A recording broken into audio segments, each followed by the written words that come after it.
the Real and Raw Show. I'm Lynn Serrano. I'm Brian. That's what the new year brings us. Oh my gosh. You know what? We're going on our 3rd year here. That's freaking unbelievable. That's awesome. We started in 2020. And this is so awesome. I don't know. It's looping weird, but we'll be right back after this and see if it gets any better. Brian's gone, but I'll be right back. And hopefully Brian will be right back too.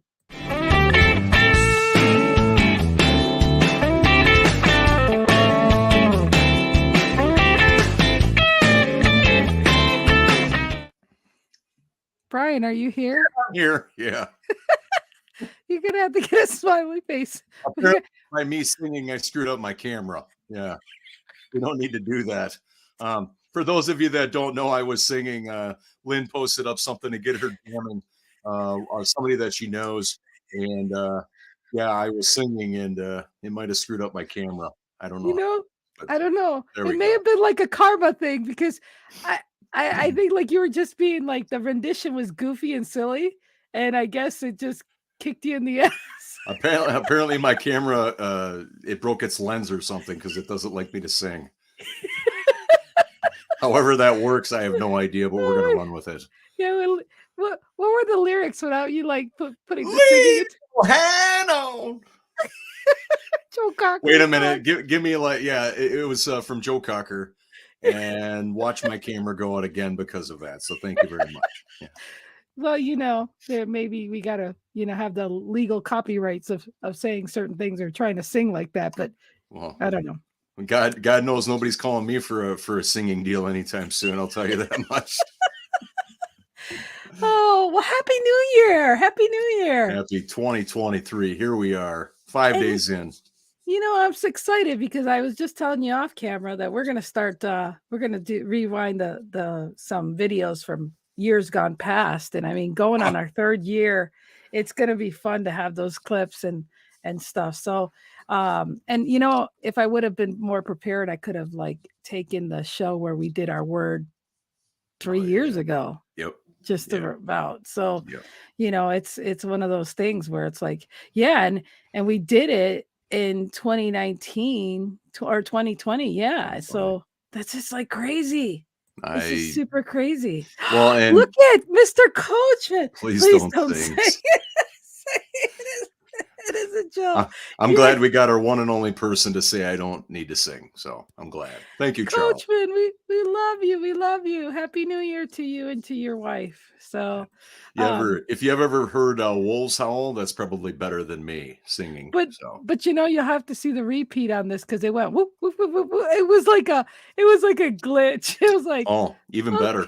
Okay. So it's kind of like, oh my God, I can't look at this anymore. Oh, your eyes are really blue in this camera today. So it likes your blue eyes. Either that or did you put in blue contacts? Yes. All of the above. Oh, you really inspired me to be really goofy. And so I know that what's the one word type of thing. And I really wasn't going to be doing this year as far as a word because, I shouldn't say my word's silly, but it's just something really serious to me. So I was like, he goes, Charles says the wrong blue eyes. Yeah. A different shade of blue. Sinatra. instead of navy, we're going to go with celestial. I got the fluorescent blue eyes. Well, they look nice. I like them. I like it. I can't help it. I mean, I got all these damn lights around here. Hopefully it'll do something good instead of make my hair red. Yeah, your head's My your head's hair not is red. My head's not red, but my hair is, yeah. I'm just turning red. My hair's the right color, but my head is red. I think my lighting just turned red. I think it's your face. Good thing the podcast won't show that. Yeah. For everybody that is watching, speaking of that, for everybody that can't see, Lynn looks like a tomato right now because she's been laughing so much. Oh, laughing and just blushing by what, giving you compliments makes me blush. I can't help it. Well, because they're true. That's all.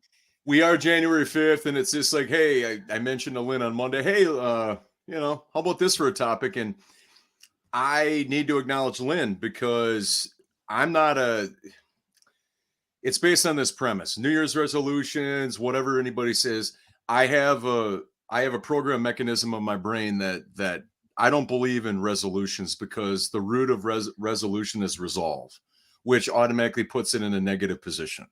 And I don't know if there's any studies out there, but I just do not want to put something in my brain that I did not do or achieve and then try to overcome that to start a new year. Right. I find that there's a lot of problems with that. So I'm not a person of gimmicks. I'm not take the long cut, right? Right. That's what I believe in. But now that I've been practicing this for at least 2 years, is that every day in my journal, my one word has been disruption. And the reason why our topic for today is I think it's very nice because it's the beginning of the year, but also though it's like whatever you use, whatever mechanism that puts you on track, use it, go with it, but consider that you take everything that you want to do this year and break it down to one word. Action. Whatever that might be, because then all of a sudden you got all the subsets of words that come from there, right? But it's Right. all based on one word. And I would not be saying this unless it moves stuff for me, because I'm not a fan of gimmicks and games and shtick and short term types of things. I don't believe in that. I would rather commit to something, as weird as it might be. What ultimately turns from like a gimmick or whatever, once you lean into it and start doing the work on it, turns into something of muscle memory, something of substance. And I think that if you're looking for something to really get you on track or something to really believe in and hone in on, what's your one word? And then go all in on identifying for yourselves, nobody else, what that one word is this year. I love how you depict that because to me, I totally agree. There, I don't like to set myself up for failure. Like I don't say I'm going to go on a diet because then right away I'm like I'll wait till Monday or Right. I'll whatever and you'll never achieve what you want to achieve. But we get into these dopamine fixes, Mm-hmm. right? Yep. And then it's only the heat of the moment. But what carries you through the rest? Right. It doesn't, Right. depending on your mood or who you're around or what you eat and all these Mm-hmm. different things. So, Yep. my word this year is health. Okay. And I have so many different health issues that uh I look at as a blessing in the way that there's a lot of good things I need to do in order not to fall in those pitfalls between Mm-hmm. migraines and depression and my stomach being paralyzed and my legs not working right. I mean, all these things. So I don't get to work out the way I want to and this and that. But I think that the fun is finding the ways and the things I can do without, making it worse on my health. Right. Like I mean, I'd love to pick up a weight and just start lifting and building the muscles, but herniated discs in the neck just only allow you so long. Right. I mean, it's just all these different things. And I'm 57, so I mean that's the thing of aging, And Scott Schilling calls it being mature, is being older. So I'll say mature now that And I'm I mature. and I would also, from the way that I'm looking at what you just said, is I would even challenge you to go a little bit deeper, because I mean, health is a very broad thing, Right. and obviously you can get lost in that. But what I would say is focus on one part of your health and make that as specific as possible. Make it as Yeah. granular as possible, because then you bring it to the court. Right. There's no Well, chance. There's very limited. The more detailed you get by your thought process and what it is, the less likely, if you're going to invest the time, you're going to get a dopamine hit to keep going, keep going, keep right. going. And matter of fact, I narrowed that down last year for myself Okay. because I learned a lot of pitfalls. So I guess right now where I'm at is the cool part of saying, okay, let's see how much I can do with what the abilities I can do. And it's the do it for the health of it, which is going to be a new podcast for me because we Nice. don't realize everything, whether it's mental, physical, it's something you have to do for the health of it, the way you react, I mean, there's just so much, like you said, to the health, uh, word and everything. And last year, I found a lot of pitfalls, a lot of things I couldn't do. So Mhm. this year, as far as do it for the health of it, is we don't realize everything we do is about the health of it. Right. And that's what I want to gear people to understand that, letting people trigger you or eating the wrong food that's going to bring you down this rabbit hole and knowing the things you're doing. So yeah, you're right. It's a big word, but I kind of know where I mean with it. So that's that's the key word for everything that I've worked with last year going into this year. And that's why it's going to be do it for the health of it. And like I think I'm going to start recording a lot of vulnerable things that I'm doing, but I'm not going to release it till like March.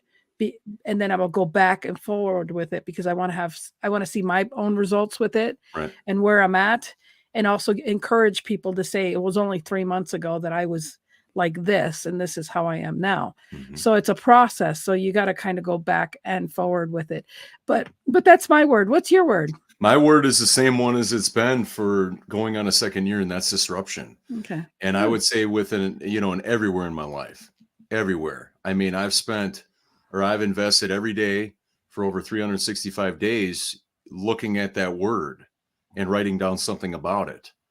And I get it's such a freeing space to be because I'm at the source of that. Right. But the emphasis I'm putting in this year is how uncomfortable can I be every day? Right. Where it's like kind of like, where can you make your world uncomfortable where you're normally comfortable? Right. So like you exchange every single area where you're normally comfortable and exchange that for being uncomfortable. Right. Because eventually, and obviously I'm an extrovert and I'm around people all the time, but it's like there's always work I can be done. But unless I'm willing to open up that door and go through it, I don't know how uncomfortable I can be. And it's layers, and I'm at the source of what that looks like. But I think that disruption is, I'm going to open up that door. I'm going to go through it. I'm going to open up another one. And it's interesting because I have no measurement on where I'm going to go, what it's going to look like, but it feels great because it's always, and it's only up to me to decide. Yeah. What door I open, what it looks like, what does it feel like? And and of course it's going to be struggles. There's going to be victories and struggles along the way, but it's the more places and after a certain period of time, the muscle memory is going to be, I'm always uncomfortable. Right. And it's something you work through. It hasn't been overnight, but it's been something where it's like, okay, if I'm unwilling to put myself out there, well, but eventually that's going to become like, okay, you did that. Now what's next? What's next? Right. What's next? So that's my word for this year, with an emphasis in where can I be uncomfortable? Well, I think that's been something for me all the time, is always being uncomfortable and knowing that it's for the greater good. It's for a purpose. And I may not know the purpose, but I do know that oh, here's Coachman says, my word is organized, as it affects everything in my life. Yeah, right. I like that. All right. So Charles, I'm going to challenge you on going a little deeper. What particular area of life does organization going to hit the first part? Because I mean, organized can be an overarching thing. I mean, everything in my life. Well, that's a lot of things. Yeah. Which, and it could get easily overwhelming, because it's your whole life. And if you're trying to tackle organization in your whole life, I could see a lot of people, not saying it's you, a lot of people quitting before they start because it's such a macro thing. Yeah. Versus making it specific. You got to remember the thing of the word. I hear what you're saying, but I mean, like honing it down to, like somebody could say for you, you said your word is disruption, right? You've done it for 365 days. Mm-hmm. It's like, how much disruption do you have to deal with or whatever? I mean, somebody could say to you, hone that down a little bit more too. Sure. I'm playing devil advocate here. No, I get it. I get it. So what I'm saying is you probably go way deeper now after 365 days 100%. With that word. Yep. So, I'm just saying, playing devil advocate here, that it's whatever powerful word that puts you in action or accountability. Right. And I had a show with Cheryl yesterday, and she made such a great point. And this is what I do, but I didn't realize that that's what I did is, it's one thing to say, where do you start? But the problem is people don't put the finish date on it. Right. And the finish date is going to motivate you to keep in action. Correct. To achieve that date. Right. And so that was an epiphany for me, to saying, yeah, that's really what it does, is the date really keeps you motivated, not just saying, okay, I'm going to lose weight. But if you want to lose it by June, June is the deadline. You got to, be realistic Well, about it. in all of this too, is that we want to make sure that by anything we're imparting in this conversation is that you don't get stuck in analysis paralysis, Right. because it's not in the one word where anything happens. Right. That's just your compass. Now Mm-hmm. you need, compass, for instance. Now you need to walk there. Now you need to Yep. get there. Now you need to go through whatever terrain that there is to go through. And that's your Exactly. actions. Now, here's the thing. Anything you write down can be written again and again and again. It's not like, oh my God, I didn't take all these actions today. Great. You took some. That's better, like Les Brown says, if let's see here, what did he say? Something about if you fail or whatever, at least you're failing forward. You know what I mean? Yes. You know what I Yes. mean? You're not moving backwards, you're moving forward Yes. at every given moment. Yes.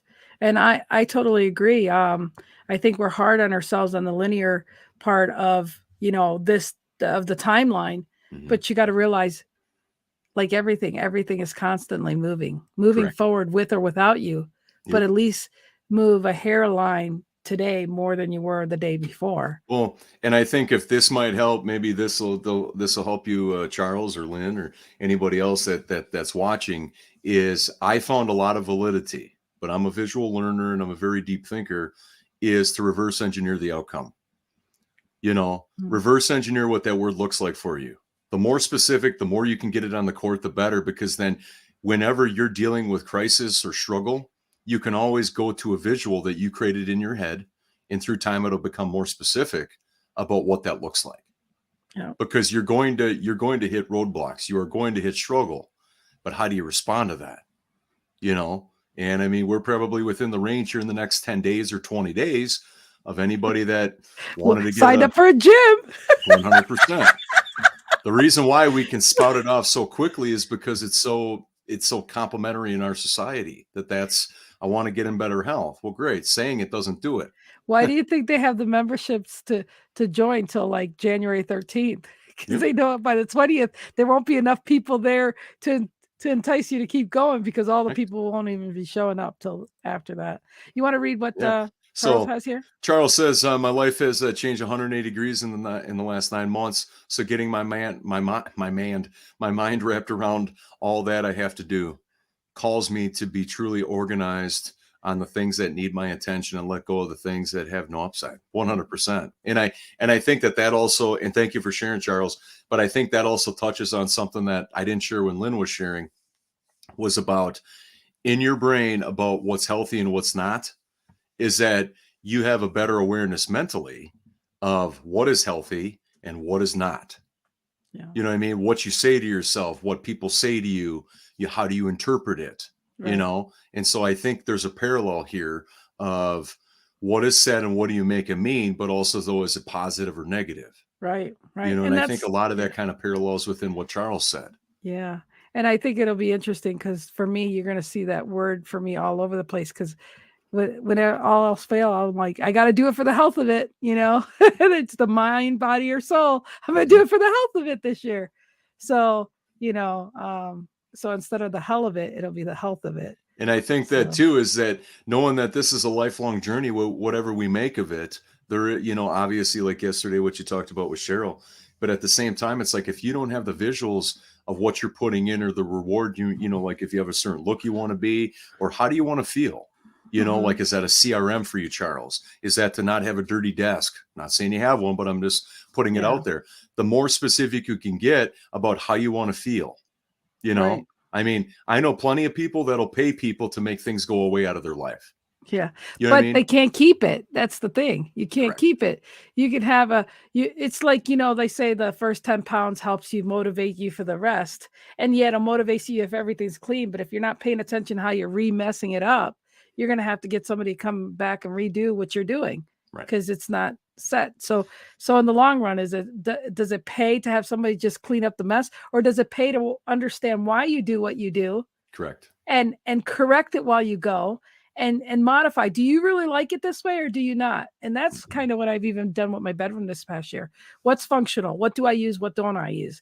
What, I don't like seeing things around, but there's certain things that I use all the time. So, I mean, I guess we could get into that sometime. This, I guess, month of January is where people are organizing their life and organizing their things, after Christmas and things like that. So that might be a good topic for next time or something. And I think too is that along the lines of the healthiness of what you say to yourself, and if it's positive or negative, I think there's also something to be said for what you did that worked and a lesson that was learned as the opposite. Because I think a lot of people make themselves wrong by saying, oh, that didn't work, or I'm a failure because of X. It's like, no, you just learned what not to do. Right. And I mean, so you're pleasant with yourself, that you keep it actually neutral to be like, hey, I'm glad I learned that lesson now, because who knows how many years down the road I could have went by doing the same thing and it would have left me to the same result I got early. And appreciate the fact that you even tried.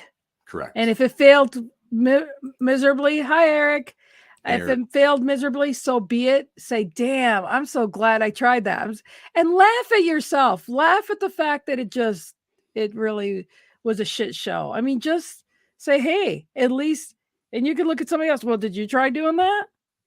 Well, one of the things I will tell myself is I'm just like, okay, we got that mistake out of the way. Let's move on.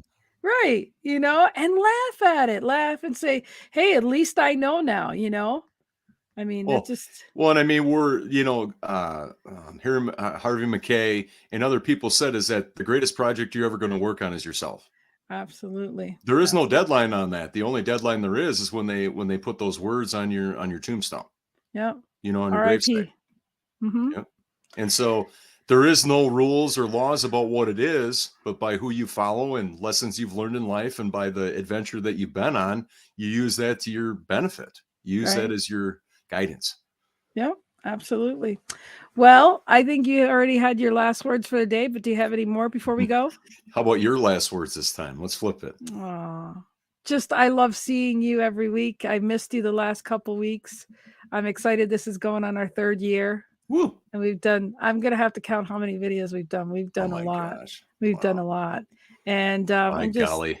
Yeah, I just feel really blessed that you find time to etched in for us to do this. And so your commitment is just something near and dear to my heart. My first co-host. Woo! So you're number 3. Here we come. Yeah.